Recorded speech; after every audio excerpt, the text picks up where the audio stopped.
September 26, 1918. Meuse-Argonne Forest, France.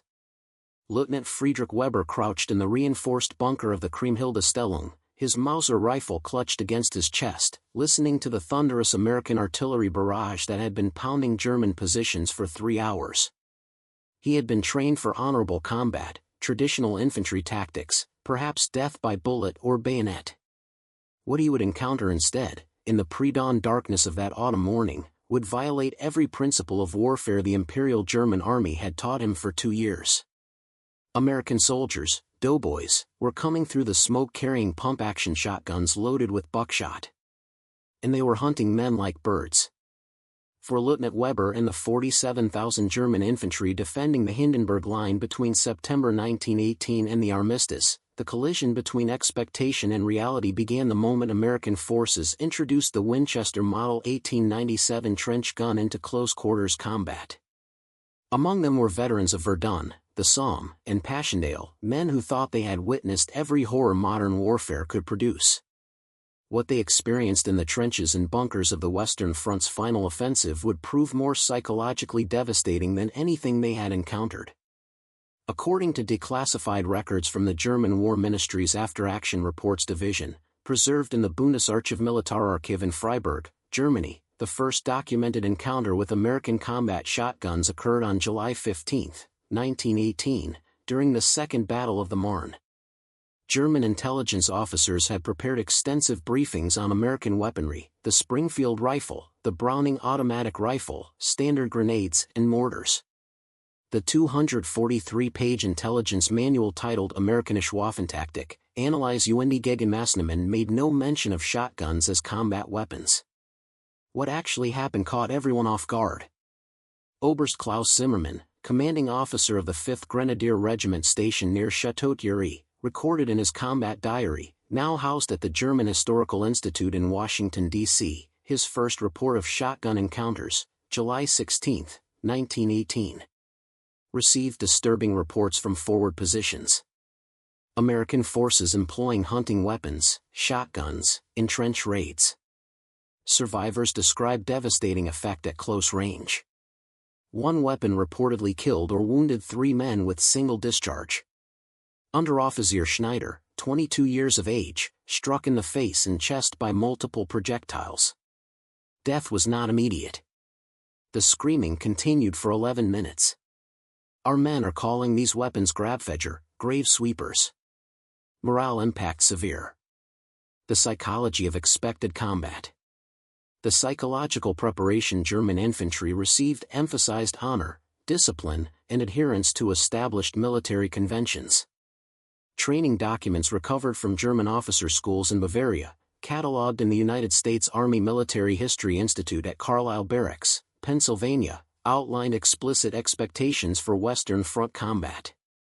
According to these training materials, infantry combat followed predictable patterns: artillery bombardment, followed by rifle fire at distance, then either bayonet charges or tactical withdrawal. Combat was portrayed as brutal but comprehensible, governed by unwritten rules both sides understood. Shotguns violated every assumption. The Winchester Model 1897 and Remington Model 10, designated trench guns by the American Expeditionary Forces, fired 6 to 9.33 caliber lead pellets per shell. At ranges under 20 meters, the typical width of a trench or the interior of a concrete bunker, a single blast created a spreading pattern of projectiles capable of hitting multiple targets simultaneously. The pump-action mechanism allowed experienced soldiers to fire 5 rounds in under 3 seconds.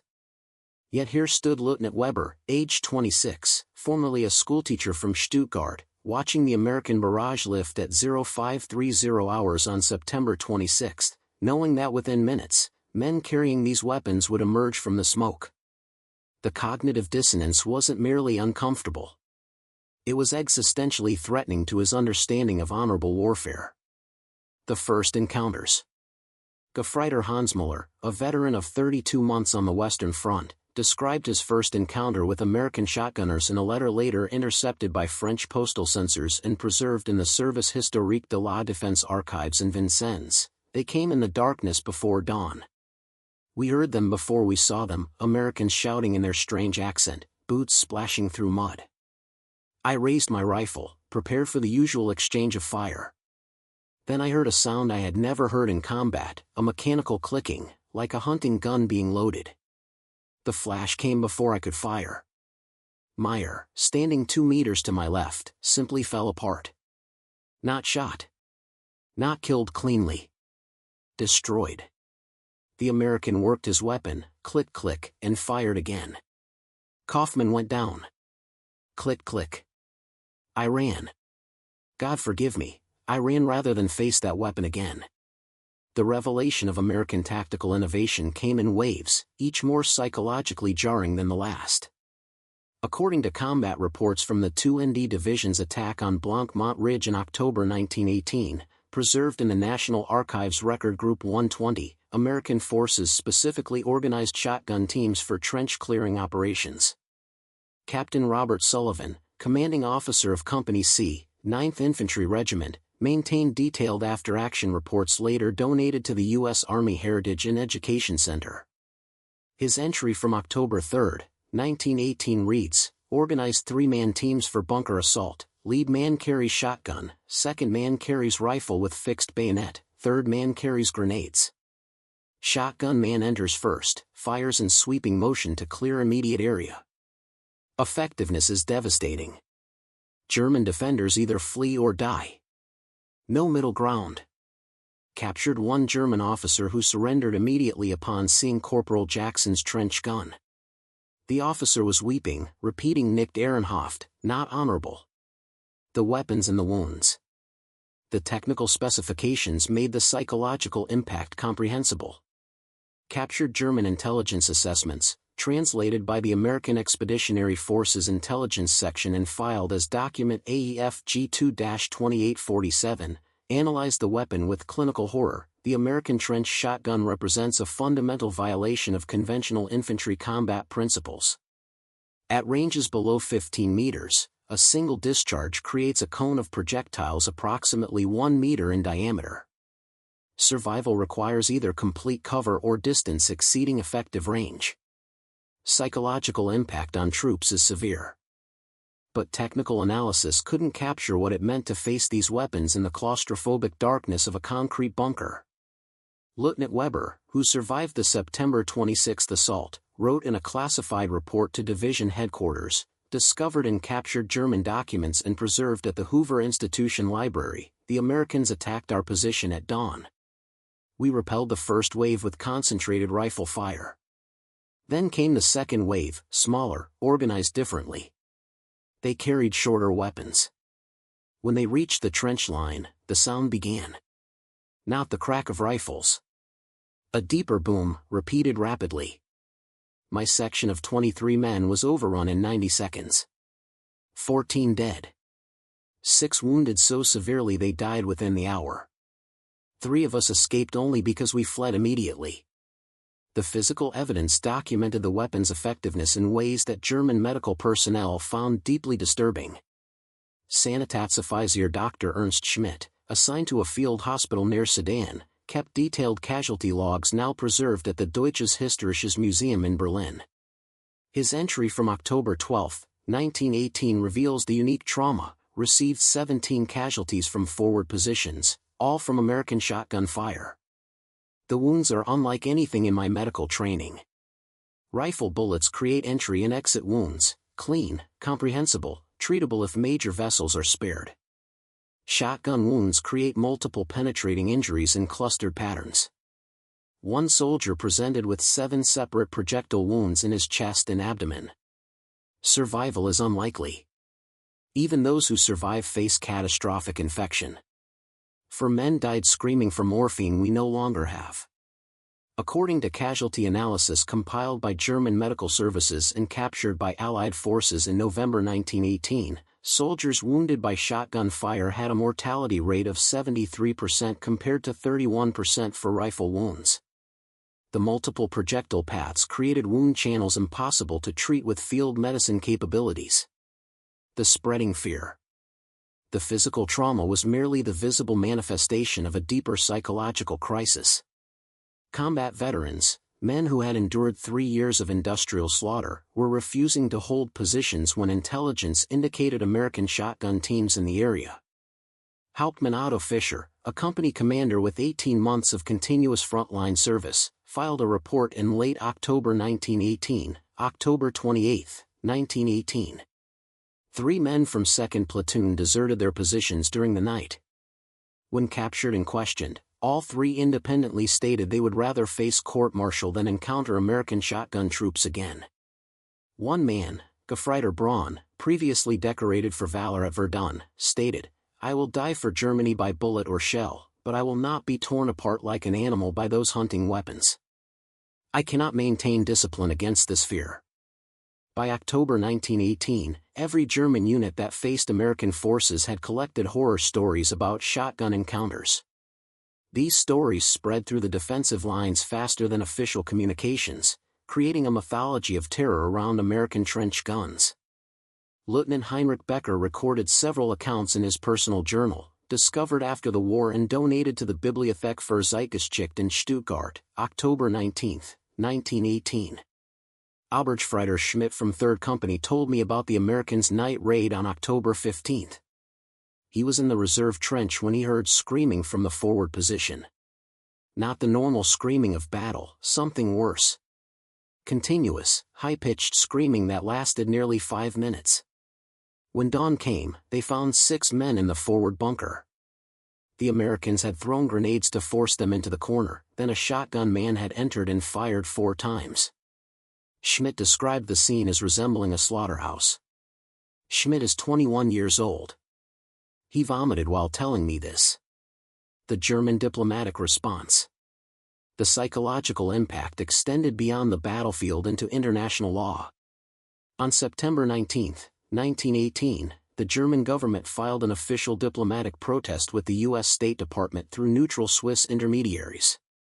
The protest, preserved in the National Archives Record Group 59, stated, "The German government protests against the use of shotguns by American forces as violating the laws of war. These weapons cause unnecessary suffering through the dispersal of multiple projectiles, creating wounds impossible to treat.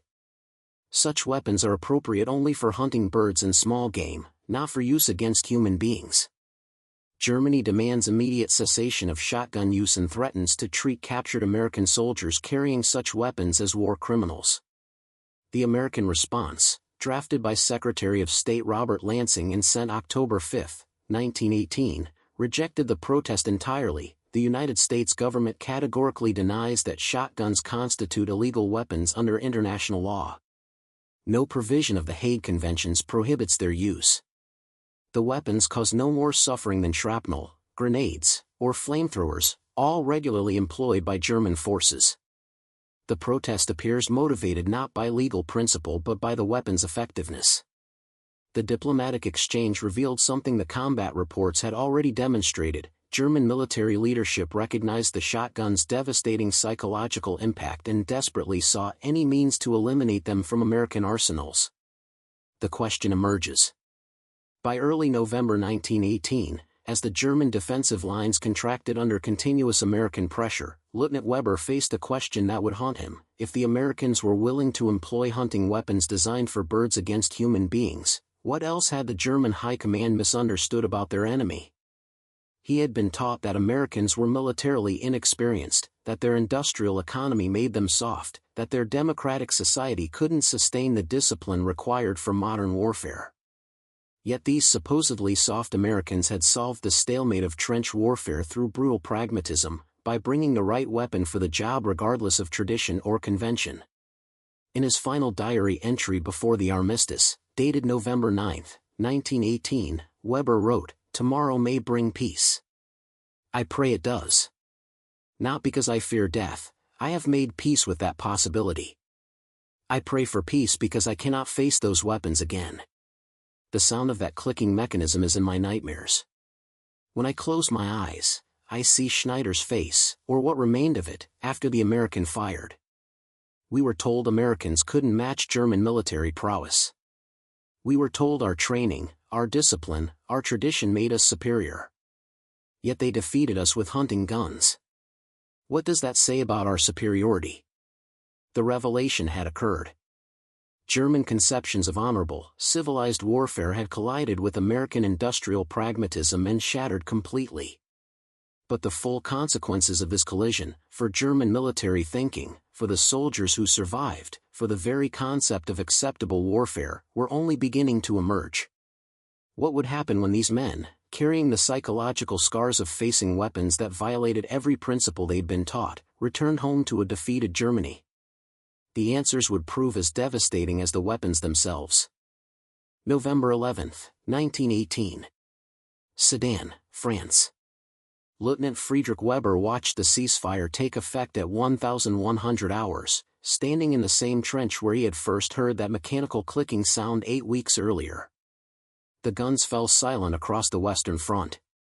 But the sound, that distinctive pump-action rhythm, would echo in his nightmares for the next 47 years. The 47,000 German infantry who survived encounters with American shotgun teams faced an unexpected crisis upon their return home. According to demobilization records at the Bundesarchiv in Berlin, over 68% reported severe psychological distress related specifically to close-quarters combat experiences.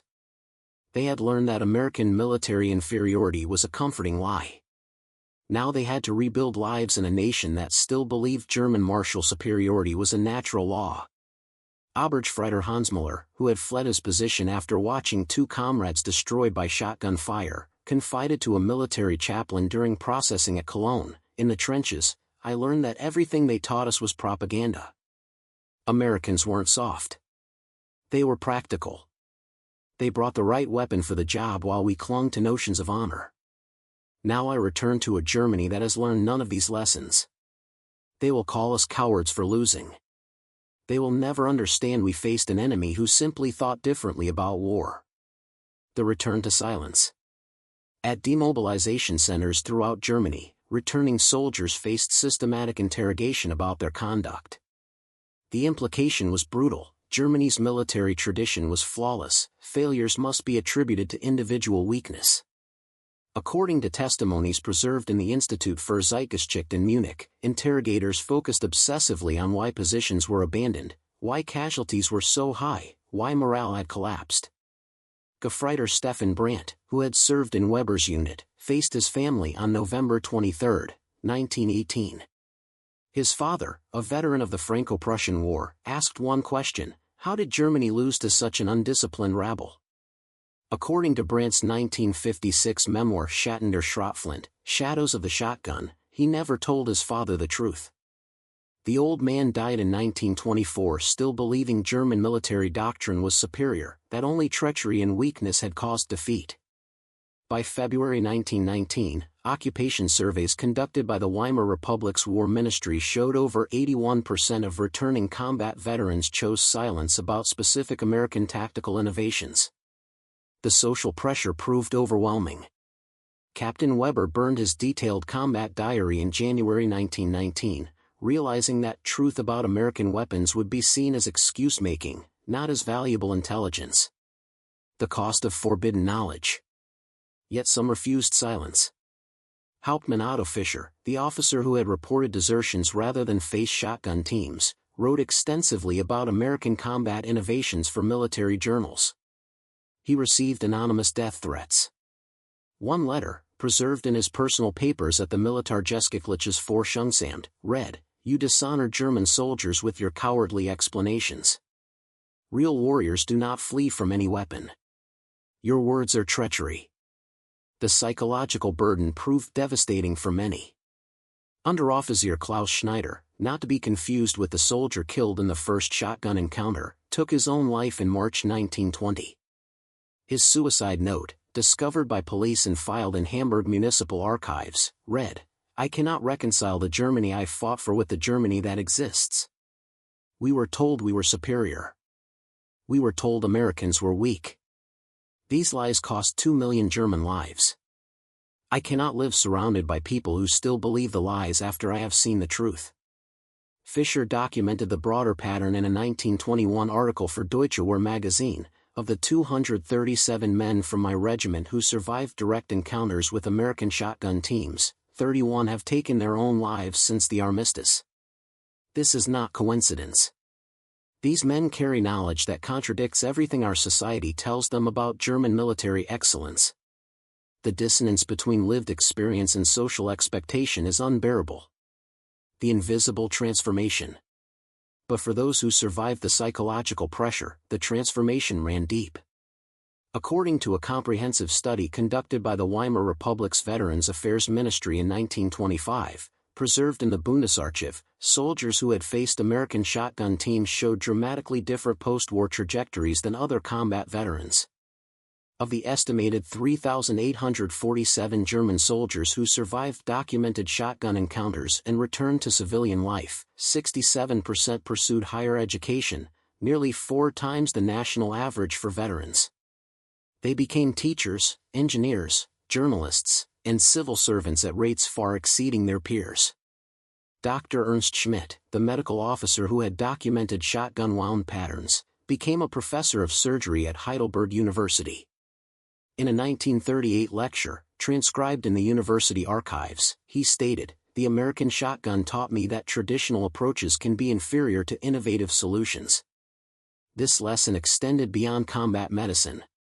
In my research, I learned to question established procedures and seek better methods regardless of tradition. The Americans defeated us by thinking differently. I honored their victory by learning that lesson. The children of these veterans showed remarkable patterns. Education records from 1935 to 1945, analyzed by post-war historians at the University of Freiburg, revealed that children of shotgun encounter survivors had literacy rates 23% higher than the national average and university attendance rates nearly double their demographic cohort. Leutnant Weber, who had questioned everything after facing shotguns, became a secondary school teacher in Stuttgart. His former students, interviewed in the 1980s for an oral history project, consistently mentioned his teaching philosophy: question everything. Accept nothing simply because it has always been done that way. Traditional answers may be wrong. The military evolution. Within German military circles, the shotgun experience sparked profound doctrinal debates. A classified 1926 Reichswehr study titled Amerikanische Infanterietaktik, Lehren aus dem Weltkrieg, American Infantry Tactics, Lessons from the World War, declassified in 1975 and now held at the Bundesarchiv Militararchiv, analyzed the shotgun's tactical impact with brutal honesty. The study concluded, the American employment of shotguns in trench warfare represented a fundamental challenge to European infantry doctrine. German forces adhered to established protocols emphasizing honor, tradition, and standardized tactics. American forces approached combat as an engineering problem requiring optimal tools. This philosophical difference, more than any material advantage, determined battlefield outcomes in close-quarters engagements. The analysis identified specific German tactical failures. Our bunker designs assumed rifle-range combat. Our training emphasized individual marksmanship at distance. Our doctrine prioritized holding positions regardless of tactical situation. American shotgun teams exploited every one of these assumptions. They closed to point-blank range where our rifles were less effective than their shotguns. They forced us into confined spaces where our superior marksmanship meant nothing. They made holding fortified positions a liability rather than an advantage. Major Heinrich Becker, who had recorded horror stories in his wartime journal, contributed to the study. His section on psychological warfare stated, the shotgun's effectiveness was amplified by its violation of combat expectations. German soldiers were psychologically prepared for rifle fire, artillery, gas attacks, even flamethrowers. The shotgun represented something categorically different, a hunting weapon employed against humans. This categorical violation created disproportionate psychological impact beyond the weapon's material effectiveness. The Reichswehr incorporated these lessons into interwar training. By 1935, German military doctrine had shifted toward combined arms flexibility and tactical innovation over rigid adherence to tradition. The transformation was incomplete and ultimately perverted by Nazi ideology, but the seed had been planted by those who learned from American pragmatism. The long-term ripple effects. By the 1950s, academic researchers began documenting the long-term social impact of veterans who had faced American innovations. A landmark 1958 study by sociologist Dr. Wilhelm Hartmann, published in Kölner Zeitschrift für Soziologie, compared communities with high concentrations of Western Front veterans to those with fewer. Communities with higher percentages of veterans who had faced American forces showed measurably different characteristics: 34% higher rates of technical education enrollment, 28% greater acceptance of industrial innovation, and 41% more support for democratic reform in post-war surveys. The study concluded that exposure to American military pragmatism had created ideological antibodies against rigid traditionalism. The effect extended across generations.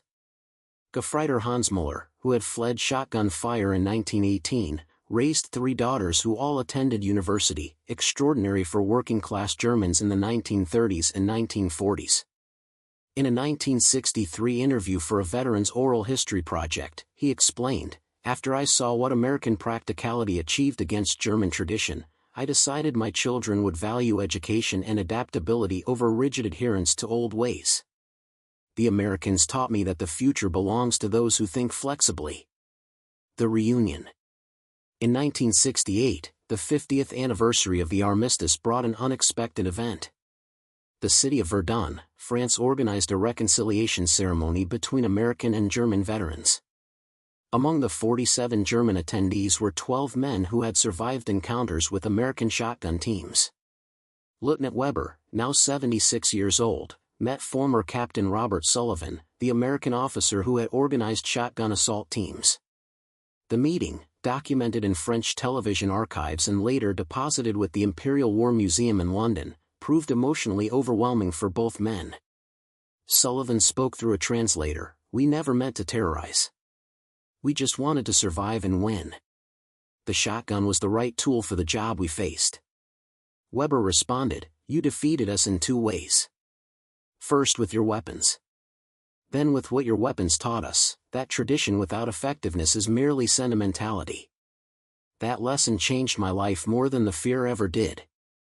The 12 German veterans spent 3 days with their American counterparts. Oberstfreiter Schmidt, who had vomited while describing the aftermath of a shotgun attack 50 years earlier, embraced the American veteran who had cleared his bunker.